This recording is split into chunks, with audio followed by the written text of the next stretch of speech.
You've been referred to us by your lactation consultant, midwife, GP doctor, pediatrician, or other health professional because there's concern about the way that your baby is feeding.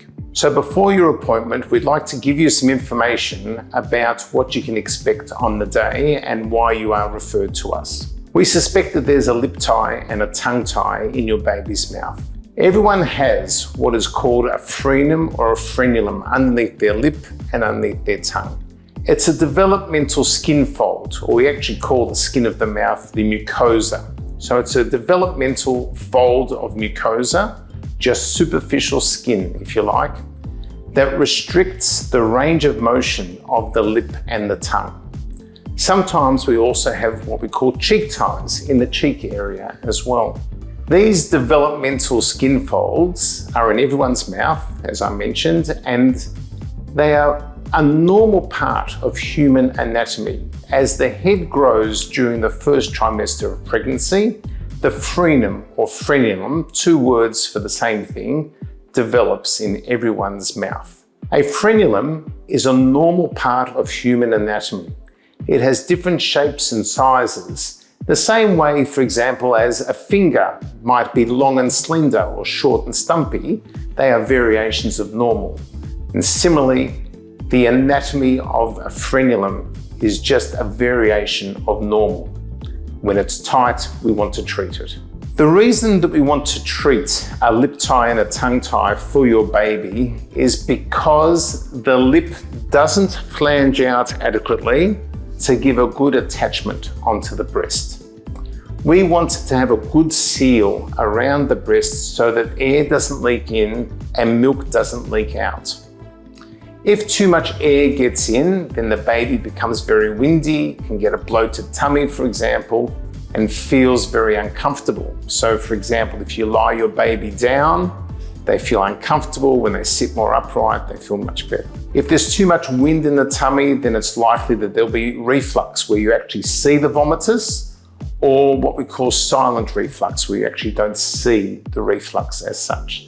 So babies can be very uncomfortable with what we call aerophagia, or swallowing of the air. That is both related to the lip and the tongue. We want the movement of the tongue to be up and down. So when the tongue moves up, there's a swallowing action, and then when the tongue moves down, it forms a vacuum in the mouth that then draws the milk out of the nipple or out of the bottle teat. When the tongue can't lift up adequately, then the tongue tends to do this sort of an action. And then mums start to feel pain, nipple pain, for example. And some mums will describe that as feeling like sandpaper on their nipple. And they can get blanching of the nipple, cracking, bruising, bleeding, sometimes excruciating pain. And then they start using a nipple shield, which is then a different type of sucking action. One that we would prefer not to recommend if we can. When mums then have pain, they tend to shy away from breastfeeding and will often resort to bottle feeding, and then babies will show a preference for the bottle because bottle feeding is easier for the baby compared to breastfeeding.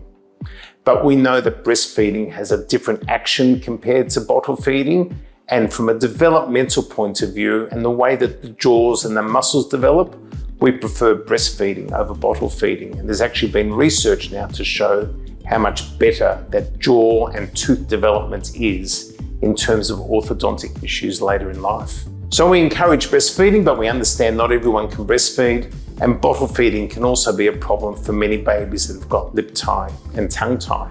Some babies, unfortunately, don't have their lip tie and tongue tie diagnosed in time, and things seem to be going along very nicely in terms of feeding, and we only see the babies when they are older and there are issues with the transition to solid foods. So often pureed foods can be okay, but the more challenging foods, lumpy and more textured foods, can be an issue. When you have your next meal, just focus a little bit on what your tongue does. You might have a bite of a sandwich, and then your tongue manipulates that food so it goes towards the back teeth, and then you chew. And then the tongue will bring some of that food back to the middle of your mouth, that we call that a bolus of food. And then the tongue lifts and goes backwards in order to swallow. And if the tongue can't do that adequately, then we will see some choking, gagging, spluttering, or spitting out foods. And many of these kids that are struggling with their foods are often labelled as being fussy eaters. They're not fussy eaters. Their tongue simply can't manipulate the food. And you may have experienced this when you were a kid and you coughed and choked and your mum said that you're eating too quickly, because our tongue needs to protect our airway. And if it can't protect the airway, that's when we cough and when we gag.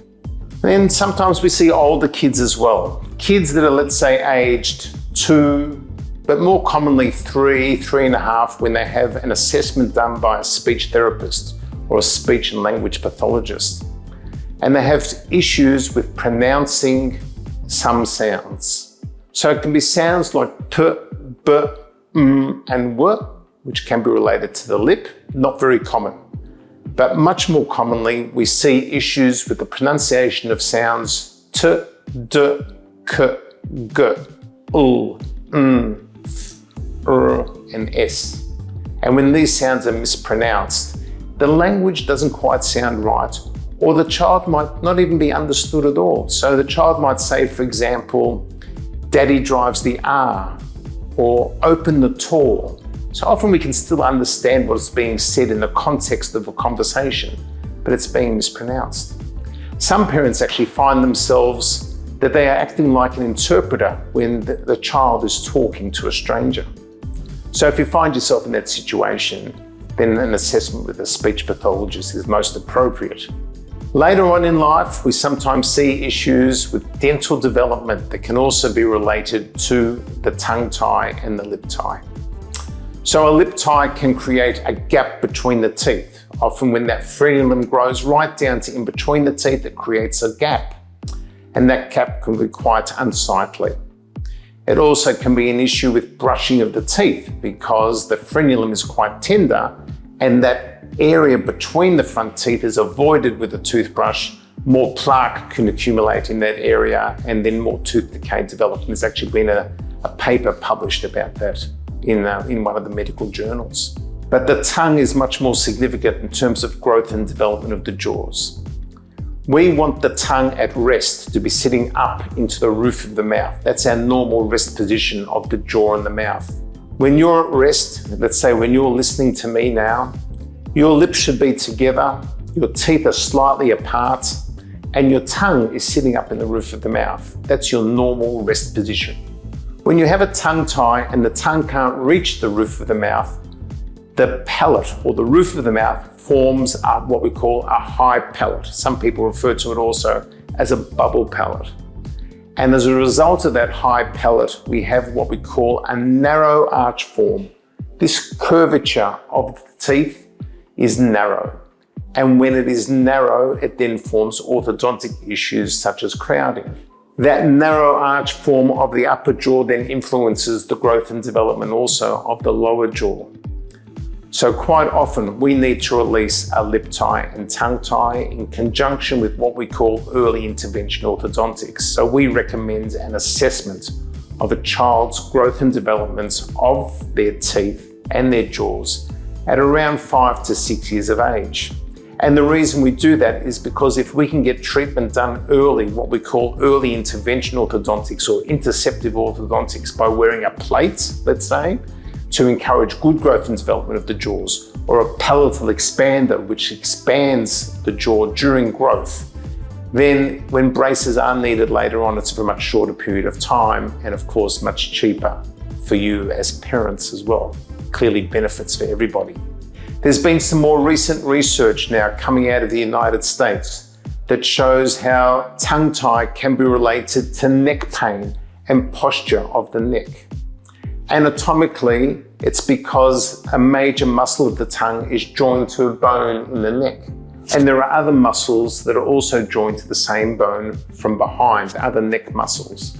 So when there's tension from a tongue tie, it creates tension in the neck.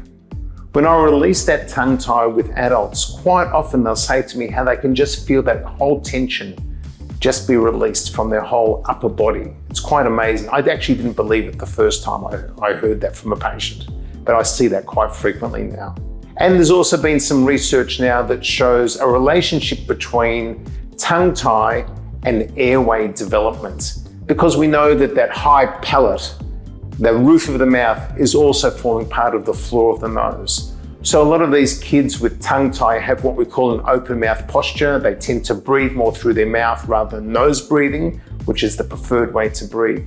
And as a result of that, they can have enlarged tonsils, for example, adenoids and other issues. And then we have to work in conjunction with ear, nose and throat surgeons and oral-myologists in order to get the tongue to function correctly.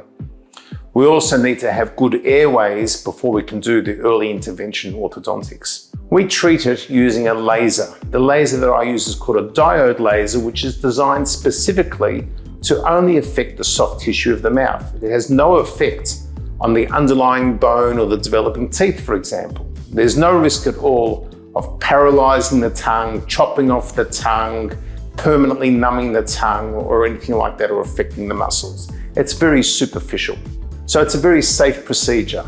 And it also just takes about 2 minutes to do both the lip and the tongue. So it's very quick.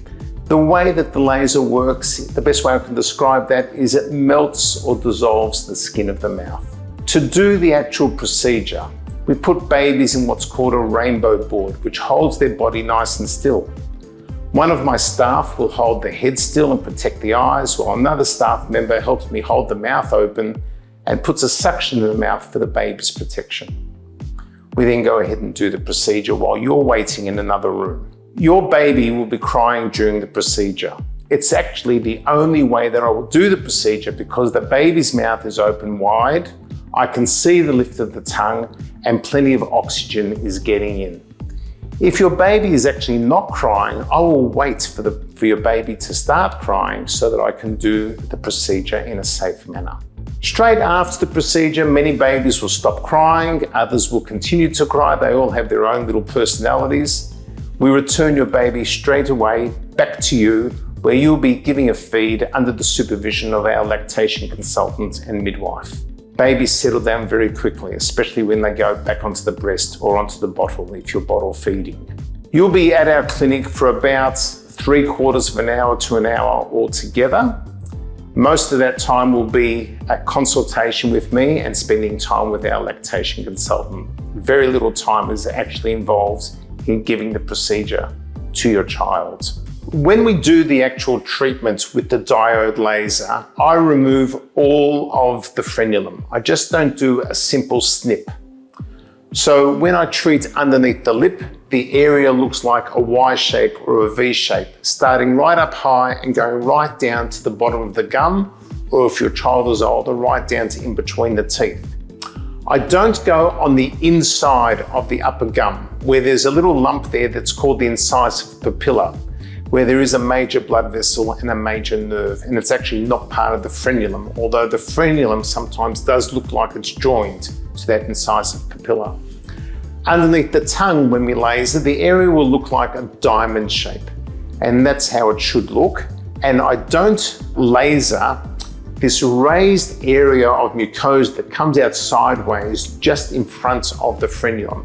That's actually part of the salivary glands that are underneath your tongue. So we will and truly want to leave those salivary glands alone and not touch them with the laser. So we have a Y shape here and a diamond shape underneath the tongue. That area will turn a whitish yellowish color, which is normal for the mucosa of the mouth once it's been lasered, and then turns back to a nice pinkish color as that new skin matures, and then after about a 2-week healing period, looks pretty much back to what it should look like. Sometimes at 2 weeks it's not fully healed and there's still a little bit of that whitish yellowish color, but just there is a little bit of variation from one person to the next. For some of the babies, we also diagnose cheek ties, which are in the cheek or molar areas of usually around the upper teeth or in the upper gum area. These are minor compared to the lip tie and tongue tie, and often don't influence breastfeeding or feeding at all with children. Sometimes it can affect the quality of the suck or movement of the cheek, and sometimes it can affect the growth, if you like, or development of the gum around the teeth. So if we see tight cheek ties, which are also referred to as buccal ties, then we may recommend to treat those at the same time. But literally, it's just a quick little blob on each of those sides, and there's no special care for those. So they are minor and don't occur all that often. These are the reasons why we treat a lip tie and tongue tie, and we look forward to seeing you very soon.